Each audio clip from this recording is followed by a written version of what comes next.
Hey, what's going on, everybody? Welcome back to the channel. So I'm out here in the garage and it's a freaking disaster. So here's the deal. I made a major score. I've made some videos about me really wanting to find something, and there was a letdown. I called it the Holy Grail. So it's time to back the truck up here and I'll show you why I cleared this spot out. And I'm going to give you an update on the red JK Rusticon and some other stuff too.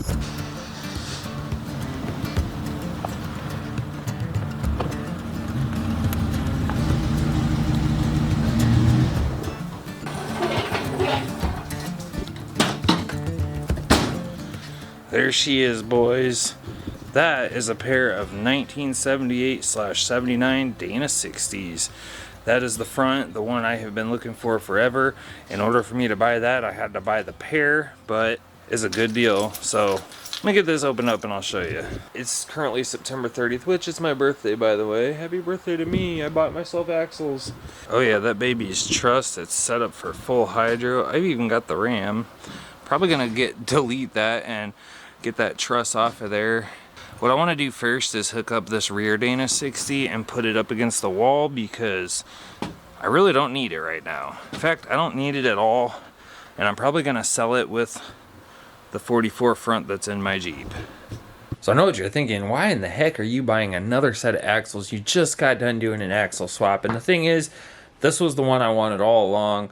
I compromised with the 3/4 ton Dana 44, knowing full well that once I had the Jeep set up for it, it would be really easy to switch later when I could find one. And guess what? I finally found one. Oh yeah, you know what? I forgot I can just do this.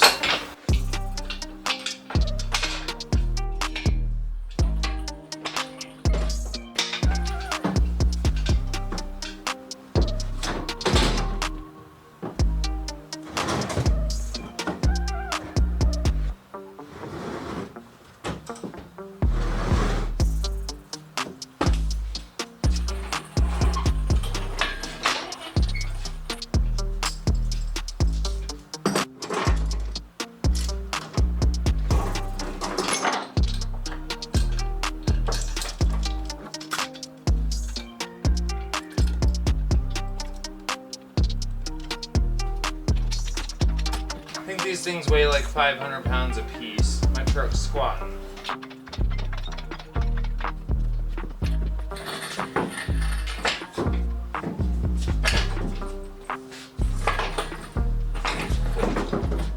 So like I said, these are from a 78, 79. That is the rear Dana 60. It should be the exact same axle that I already have in my Jeep, so I really don't need this one. What I don't know is if this one came with 35 spline or 30. Mine came with 30. I bored out the spindles, made it 35.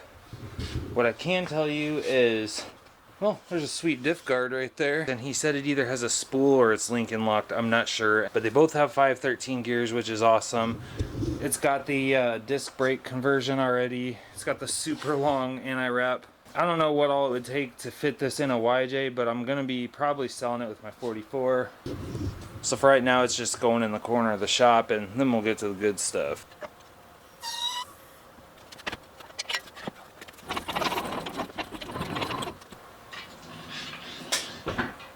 Well, it looks like I've got a helper. He's trying to help me unload axles. I think he's gonna rig this one up for me. Isn't that right? Just kidding, guys. You know damn well I ain't letting him anywhere near that thing when it gets picked up. Alright, class, today we are gonna learn about Dana 60s and Jeep stuff. Here's a pen. Oh, you scared the shit out of it. So while little man's out here, I'll show you a couple other things I'm working on. So this is a Sandin 709 AC compressor. You just tell me all about it, bud. You tell me all about it. So yeah, this is a Sandin 709. This is what would have came in a YJ if you had AC. It also came in the earlier, like pre-95 Cherokees. The difference is there's also a 709T, and it has like a manifold right here that you have to drill and tap to use as an air compressor. This one has these threaded ports on the back, and that's pretty much the only difference that I know of. There may be other differences. So anyway, I'm just gathering parts right now, so you can expect this in an upcoming video on how to do belt drive onboard air. Alright, so I'll tell you what little bit I know about this Dana 60 besides the obvious. I already told you the year, what it came out of. So these are reed knuckles. My Jeep already has 513 gears, so I don't have to re-gear it. That is freaking awesome. Supposedly it has one chromoly shaft and one stock shaft. It's got a homemade top truss and it's set up for 4-link, but it also has the tubular front truss that's like a guard, and it's set up for double-ended steering ram, which it also came with. Now this is the big question mark for me. I make all these compromises with this Jeep to keep it super roadworthy, and yeah, you can drive on the street with full hydro, but it's highly frowned upon. So I'm really not sure if I'm going to go with the whole full hydro setup or not, but if I want to, I got it. So it doesn't look like this one has the GM brakes on it. My Dana 44 has got, I don't know what year it is, 76 Chevy K20 or something. It's got the big single piston calipers on it. This has the 4 dual pistons on it, which I have no problem leaving it with that. But I got a lot of research to do, and I got to figure out what parts I want. I got to figure out if I want to spend as much as these axles cost to buy RCVs. And so as soon as Amber gets back and little man goes in, we're going to pull this off here and I'll give you a better look at it. Man, oh man, I don't know what in the redneck stretch kit idea they had going on here, but that's about 3.5, 4 inches back from centered on the axle. So the U-bolts would have been right here. I don't know. It's got the anti-wrap perches, but I don't know what good this part would have done if the U-bolts are down here. So it's all getting cut off.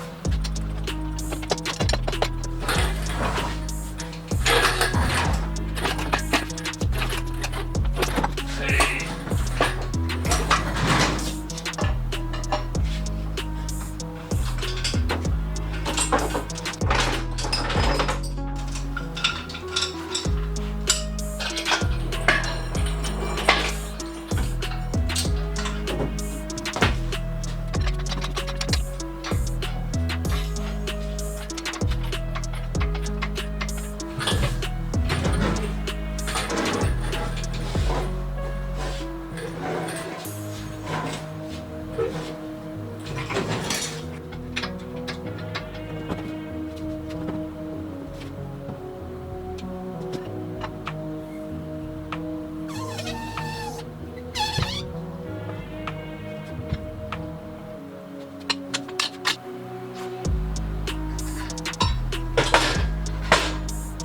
And there we go. I'm going to eat dinner though. Be right back. A few minutes later. This thing is a chore to move around, that's for sure.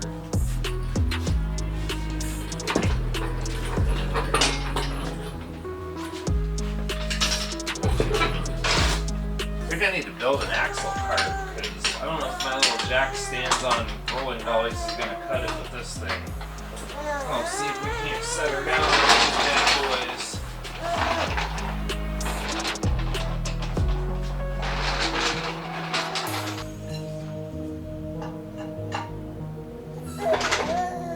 Alright guys, so here's a better look at her. So we've got this kind of front truss bar slash steering guard thing, and I'm undecided on it. It's really bulky, and if I do end up running normal steering, it's probably going to get in the way. So more than likely, all this shit's getting chopped off of here. I do like that I've already got high steer arms and reed knuckles, so that's pretty cool. But yeah, these coil buckets gotta go. I don't know, we may keep them shock tabs, but I usually run them a little lower. So you can see our factory spring perch on the cast housing is still there. And so is that one. I just got a lot of cutting to do. Now on my Dana 44 I moved this in 1/2 inch.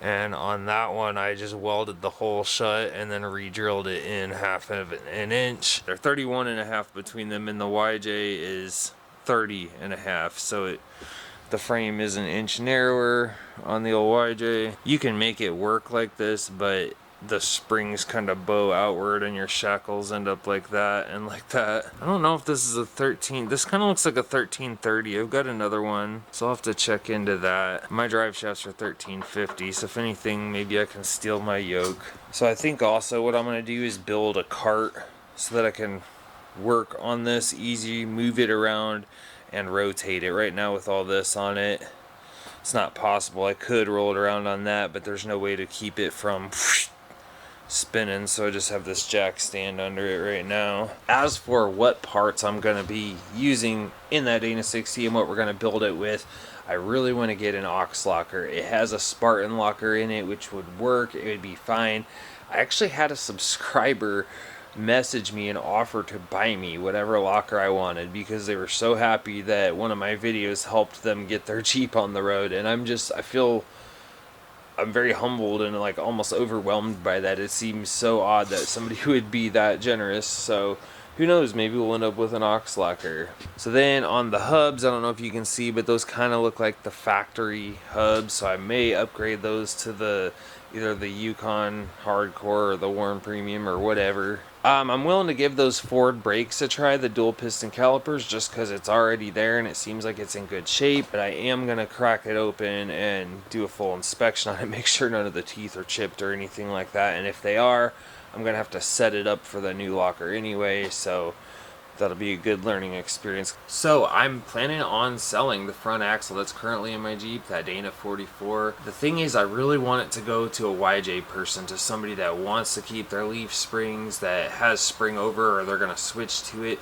because I put so much work into that thing to make it like as good as it can be and still have leaf springs, and it has that truss that goes over top of them. And I would hate to sell this to somebody just to watch them cut all that off, because I put so much effort into that.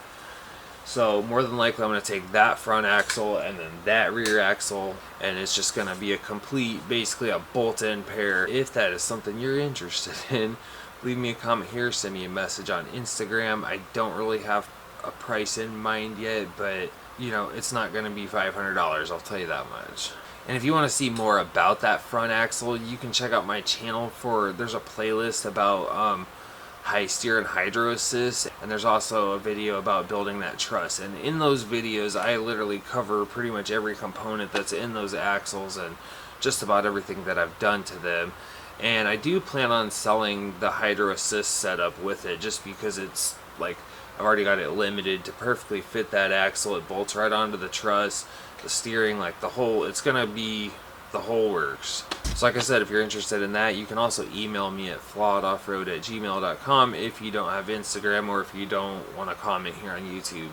I don't accept carrier pigeons though. I got a question for you though. Would you guys be interested in a video on car trailer upgrades? Because my Jeep fits on there, but there's a lot of things I want to do to that trailer to like make it better.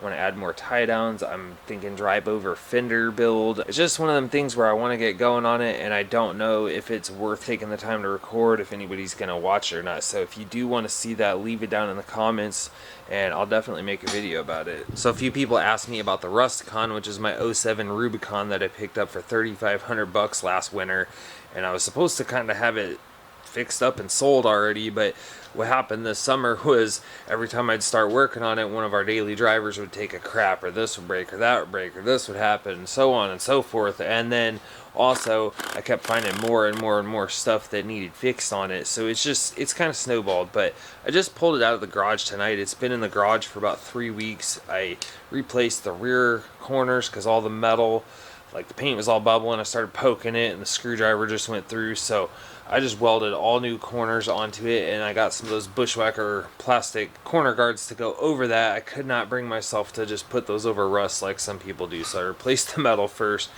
got it painted up, got those on, new LED taillights.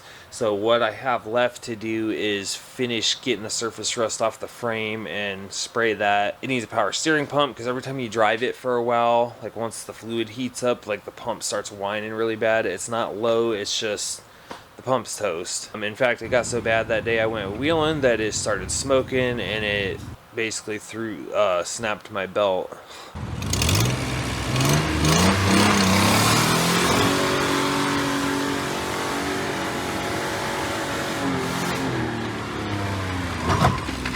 So, you know, a bunch of piddly little stuff. It's currently September 30th, which is my birthday, by the way. Happy birthday to me. I bought myself axles. So we've got about another month of kind of decent weather left, and then it's pretty much cold. for like 5 months. So I definitely want to get that thing farther along and get it moved and get it out of here. So yeah, I don't know exactly when I'm going to start tear down on that stuff, guys, but we got it here. We got it in the garage. It's a winter project, so I'm not like going to start tearing my Jeep apart tomorrow or anything like that. So we can start preparing, we can start getting the parts we need and all that kind of stuff. But hey, thanks for stopping in and watching the video, and I'll see you in the next one. And here's some scrap metal that I might make those axle stands out of. So who knows? Maybe this will be the next video. We'll see.